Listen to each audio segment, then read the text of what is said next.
Hello friend, हमारी आज की कहानी है सास से ससुराल। दोपहर का वक्त था। सरोजनी जी अपने कमरे में आराम कर रही थी। अचानक कोलाहल की आवाज से उनकी नींद टूटी। ध्यान से सुनने पर पता चला कि आवाज उनके बेटे बहू के कमरे से आ रही थी। ये अचानक इन दोनों को क्या हो गया? अभी खाने की मेज पर तो सब कुछ सही था। सोचती हुई सरोजनी जी उनके कमरे में जाने के लिए उठी ही थी कि फिर उन्हें ख्याल आया कि पति पत्नी के बीच में उन्हें नहीं बोलना चाहिए। आपस की बात उन्हें आपस में ही सुलझानी चाहिए। ये सोचकर उन्होंने अपने कदम रोक लिए। धीरे धीरे बेटे विवान और बहू वेदिका की आवाज में तल्खी और तेजी के साथ साथ सरोजनी जी की बेचैनी बढ़ती ही जा रही थी। अचानक ही वेदिका की आवाज उनके कानों में पड़ी। खबरदार विवान, अगर तुमने मुझ पर हाथ उठाने का प्रयास भी किया तो। ये सुनकर सरोजनी जी अब स्वयं को रोक नहीं सकी और उनके कमरे की तरफ बढ़ गई। जब वो वहां पहुंची तब उन्होंने देखा विवान वेदिका पर हाथ उठाने ही वाला था। इससे पहले कि वेदिका कोई प्रतिक्रिया करती, सरोजनी जी ने बीच में आकर विवान का हाथ पकड़ लिया। विवान और वेदिका जब तक कुछ समझ पाते, सरोजनी जी के हाथों विवान के गाल पर एक जोरदार थप्पड़ पड़ चुका था। माँ, आपने मुझ पर हाथ उठाया क्यों? विवान ने रुहासे स्वर में कहा। सरोजनी जी अपने गुस्से को जाहिर करते हुए बोली, क्योंकि तुमने आज मेरे परवरिश को गाली दी है विवान। तुम्हारी हिम्मत कैसे हुई अपनी पत्नी पर हाथ उठाने की? यही सिखाया है मैंने तुम्हें। पर माँ, आपको पूरी बात मालूम ही नहीं है। आप सुन तो लीजिए कि क्या हुआ है। विवान ने गुस्से से वेदिका की तरफ देखते हुए कहा। सरोजनी जी वेदिका के पास खड़ी होती हुई बोली, मुझे कोई भी बात नहीं जाननी है। पति पत्नी के बीच की बात आपस में ही रहनी चाहिए। मैं अगर जानती हूँ तो बस इतना कि मैंने किसी को भी मेरे घर की लक्ष्मी का अपमान करने का अधिकार नहीं दिया है।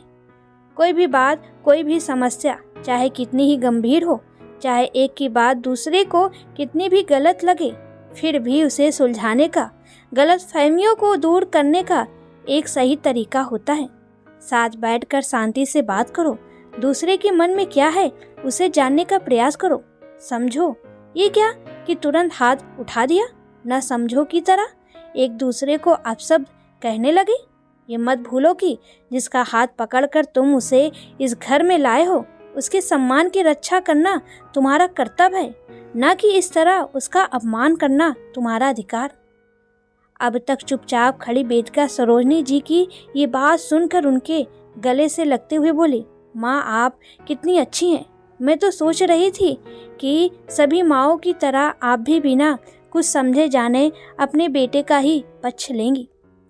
मैं किसी का पक्ष नहीं ले रही हूँ बेटी, मैं बस सही के पक्ष में हूँ। अगर तुम मेरे सामने गलत करोगी तो मैं तुम्हें भी डांटूंगी। मुझे नारीवाद की बड़ी बड़ी बातें करना नहीं आता है। मैं बस इतना ही जानती हूँ कि अगर स्वयं एक स्त्री होकर भी मैं दूसरी स्त्री के सम्मान को अपने सामने कुचलते हुए देखती रहूं तो लानत है मेरे अस्तित्व पर, फिर चाहे उस सम्मान को कुचलने वाला मेरा अपना बेटा ही क्यों ना हो। सरोजनी जी ने वेदिका के सर पर हाथ रखते हुए कहा। अपनी माँ की बातें सुनकर विवान को अब अपनी हरकत पर गालीन महसूस हो रही थी। वो सोचने लगा, आखिर वेदिका की गलती ही क्या थी। उसने बस इतना ही तो कहा था कि कल से एक हफ्ते तक उसके दफ्तर में ज़्यादा काम है तो उसे सुबह जल्दी निकलना पड़ेगा। इसलिए वो अपने दफ्तर जाते वक्त उसके लिए भी घर से खाने का डिब्बा लेता आए। और इतनी सी बात को उसने अपने अहम पर चोट बना लिया कि भला वेदिका उसे आदेश कैसे दे सकती है, जबकि वो भूल गया था कि महंगाई और बढ़ते खर्चों का हवाला देकर उसने ही तो वेदिका को ये नौकरी करने के लिए कहा था। वो ये भी भूल गया कि उसके पापा हमेशा ही किस तरह घर से लेकर बाहर के कानों में भी बेहिचक उसकी माँ का हाथ बटाते हैं, और उन्होंने हमेशा उसे भी यही सिखाया है।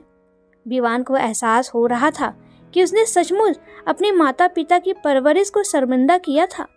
गलती का एहसास होते ही विवान ने बिना किसी देरी के वेदिका से माफ़ी मांगते हुए कहा, वेदिका हो सके तो मुझे माफ़ कर देना, आगे से मैं ऐसी बेवकूफ़ी वाली हरकत कभी नहीं करूँगा।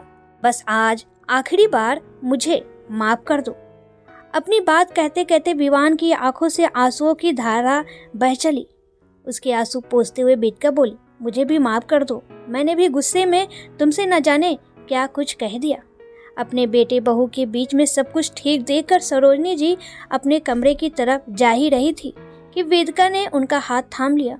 माँ, आप जैसी सास और माँ हो तो कभी किसी बहू बेटी के साथ कुछ गलत नहीं हो सकता है। आज मुझे एहसास हुआ कि सास से ही ससुराल का असली सुख है। सरोजनी जी कुछ कहने ही वाली थी कि उनके पति नवीन जी, जो न जाने कब से आकर चुपचाप इन तीनों की बातें सुन रहे थे, बोले, अच्छा बहू, बस सास से ससुराल है ना? तो फिर मैं जो तुम्हारे लिए तुम्हारे पसंदीदा समोसे लाया था, इसे मैं और विवान खा लेते हैं। तुम्हारे लिए तो तुम्हारी सासू माँ ही है। उनकी बात सुनकर सभी हंस पड़े। वेदिका उनके हाथ से समोसे का पैकेट लेते हुए बोली, नहीं नहीं पापा, मैं अपनी गलती सही कर लेती हूँ। आप दोनों जैसे सास और ससुर से ही ससुराल का असली सुख है। नवीन जी ने हंसते हुए वेदिका के सिर पर हाथ रखा और विवान की तरफ देखते हुए बोले, बेटे, आज तुम्हारी माँ यहाँ थी तो उसने बात संभाल ली। देखना कहीं भविष्य में ऐसा न हो कि जब हम दोनों ना रहें तब तुम फिर ऐसी कोई हरकत करो कि हम अपनी बहू से नजरें ना मिला सकें। उनके गले लगते हुए विवान ने कहा, नहीं नहीं पापा, मैं भरोसा दिलाता हूँ, अब ऐसा कभी नहीं होगा। हम सचमुच बहुत भाग्यशाली हैं कि हमारे पास आप दोनों जैसे माता पिता हैं। अच्छा बस करो, अब बीती बातों को भूल जाओ सब लोग और चलो गर्मा गर्म समोसों का आनंद लो। सरोजनी जी सबको बाहर आने का संकेत करते हुए बोली, तो सब हंसते मुस्कुराते हुए उनके साथ चल पड़े। बड़ों के सही मार्गदर्शन के कारण खाने की मेज पर एक बार फिर से गर्म समोसों के साथ प्रेम और स्नेह की ठंडी बयार बह चली थी। दोस्तों, आपको ये कहानी कैसी लगी प्लीज़ कमेंट में ज़रूर बताएं।